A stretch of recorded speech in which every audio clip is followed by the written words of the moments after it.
मेरे दोस्त कुछ महत्वपूर्ण डेटा शेयर कर रहा हूँ, जानते हो दोस्त, भारत का स्थान अश्लील फिल्म देखने के मामले में टॉप 3 में आता है।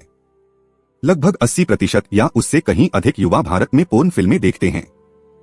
जिस तरह के डेटा लॉकडाउन और ऑनलाइन एजुकेशन के बाद के हालातों से मिले हैं, तो सच में भारत देश की युवा पीढ़ी की चिंता होना स्वाभाविक ही है। If you want to destroy any nation without war, then you should commonize adultery and nudity in young generation। अर्थात यदि आप किसी देश या सभ्यता को बिना युद्ध किए जड़ से उखाड़ना चाहते हो, तो वहाँ के युवा पीढ़ी को अश्लीलता और व्यभिचार में डुबो दो, क्योंकि चरित्र से गिरी कोई भी सभ्यता ज्यादा दिन नहीं टिक सकती। कहीं न कहीं रेपिस्ट ये मानते हैं कि वायलेंस, क्रूर रेप के लिए उन्हें पोर्न ने उकसाया है। औसतन 11 साल के बच्चे भारत में अश्लील फिल्मों को देखने लगते हैं। लगभग 90% फिल्में महिला को मारने, पीटने व उसे मानसिक प्रताड़ना देने से जुड़ी हुई विजिट की जाती है, जिससे उनकी डिमांड और बढ़ती है। यह ह्यूमन ट्रैफिकिंग का बहुत बड़ा कारण है। भारत में यूथ इन कारणों से हस्तमैथुन के दलदल में फंस रहे हैं, जिनसे देश की हानि हो रही है। गांव समाज माँ बाप के सपने की तार तार हो रही है। Youth depression, anxiety and mental disorders के कारण आत्महत्या की तरफ प्रेरित होते हैं। वैवाहिक जीवन में कई तरह की गुप्त समस्याएं युवाओं को झेलनी पड़ती है, जो तलाक या एक्स्ट्रा मैरिटल अफेयर्स का कारण बन रही है। जिस भारत देश की ताकत उसके कमिटेड और डेडिकेटेड रिश्ते होते हैं, जो कि खूबसूरत एहसास और आध्यात्मिक प्रेम पर टिके होते हैं, वही रिश्ते यदि कुछ सेकंड के फिजिकल प्लेजर में सेटिस्फैक्शन न होने के कारण टूटने लग जाएं, तब हमें समझना चाहिए कि हमारी कितनी बड़ी नैतिक स्तर पर हानि हुई है। सदा एक बात याद रखें, भूलकर भी पोर्न का समर्थन न करें। कुछ लड़के कहेंगे, मैं पोर्न एंड मास्टरबेट करता हूँ, मुझे तो कोई फर्क नहीं पड़ता। मैं उनसे कहना चाहूंगा, पैरासिटामोल या कोई भी दवाइयाँ असर करती है, 110% है कि उन पर भी असर करेगी। हाँ, यह बात भी सत्य है कि कोई लो डोज में स्वस्थ हो जाता है, तो किसी को हार्ड डोज देनी पड़ती है। बायोलॉजिकल हम सारे में हार्मोन्स और केमिकल एक जैसे होते हैं। प्राकृतिक ने सबको 5 तत्व से ही बनाया है, तो कैसे मान लिया जाए कि उन पर पोर्न और मास्टरबेशन की असर नहीं पड़ेगी।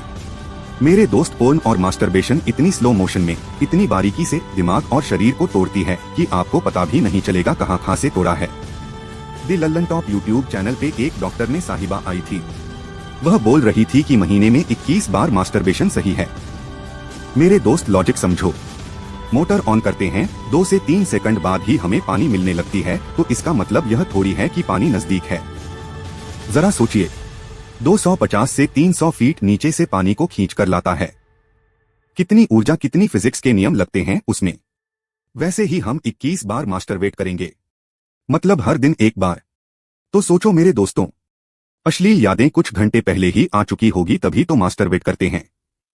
24 घंटे में 8 घंटे सोने के टाइम निकाल दिया जाए तो 16 घंटे अपने पास टाइम बचते हैं।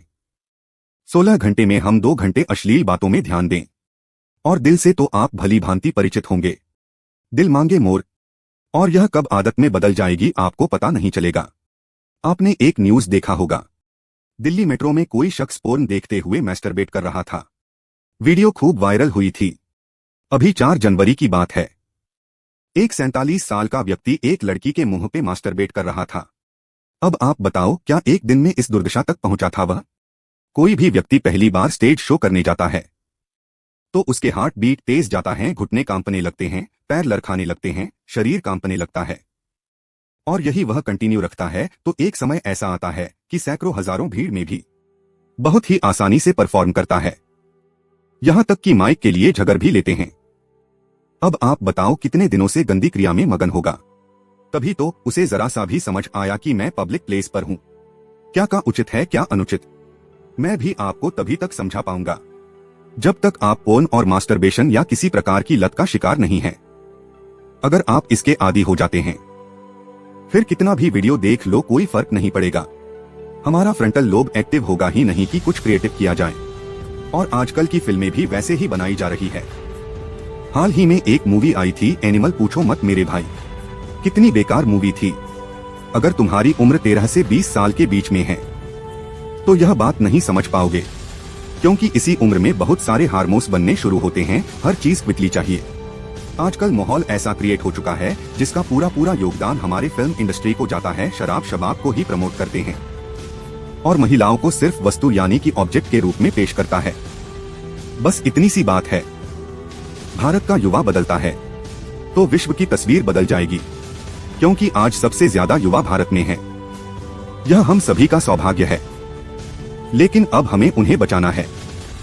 यह हम सभी का कर्तव्य है, क्योंकि आप खुद सोचिए कि इन सब हकीकत को जानने के बाद क्या सच में भारत देश के 40 करोड़ यूथ होने भर से हम उन पर प्राउड फील करना चाहिए, या फिर हमें इन पोर्न और मास्टरबेशन के दलदल में फंसी यंग जनरेशन को बचाने के बारे में गहन चिंतन करना चाहिए। अगर आप स्टूडेंट हैं तो अपने दोस्तों के बीच शेयर करें। अगर आप गार्जियन हैं तो आज सारे शर्म हया छोड़कर अपने लड़के अपनी लड़कियों को शेयर करें। आप उन्हें यह शिक्षा नहीं दे सकते तो क्या हम उन्हें यह शिक्षा देंगे। एक कहावत है ना, संगत से गुण आवत है, संगत से गुण जात। मैं यूट्यूब पे पैसे कमाने नहीं आया हूँ, मैं अपनी जॉब में खुश हूँ। मुझे फौजी बनकर देश की सेवा करनी थी, मगर दुर्भाग्यवश मेरा सिलेक्शन नहीं हो पाया, तो मैं आज युवाओं को मोटिवेट करके देश की सेवा करना चाहता हूँ। हम सभी को मिलकर करना है। खुद को सुधारते हुए गांव समाज देश को सुधारना है। एक, इसलिए हमें भारत देश को बचाना होगा। 2, देश के युवाओं को बिखरने से बचाना होगा। 3, बच्चियों को लूटने से बचाना होगा। 4, माता पिता को उनकी जिम्मेदारी का एहसास कराना होगा। 5, गुरुजनों को उनका दायित्व बोध कराना होगा। 6, आज युवक के अंदर इतनी पॉजिटिव एनर्जी भर दी जाए कि अपने माँ के दूध का कर्ज चुकाने का प्रयास करता रहे। 6, हर युवा को इतनी पॉजिटिव एनर्जी से भर दी जाए कि हर माँ बाप को खून के आंसू नहीं खुशी के आंसू निकले। और यह तभी संभव होगा जब ब्रह्मचर्य की शिक्षा किसी माध्यम से उन तक पहुँचाई जाए। इसके लिए आप चाहे तो आप youth motivation zone community Telegram channel से जुड़ सकते हैं, लिंक डिस्क्रिप्शन में है। और कुछ भी आप दिल की बात हमसे साझा करना चाहते हैं तो बेझिझक आप टेलीग्राम पर पूछ सकते हैं। यहाँ बातें होगी वही जो है आपके लिए सही। जय हिंद, वंदे मातरम।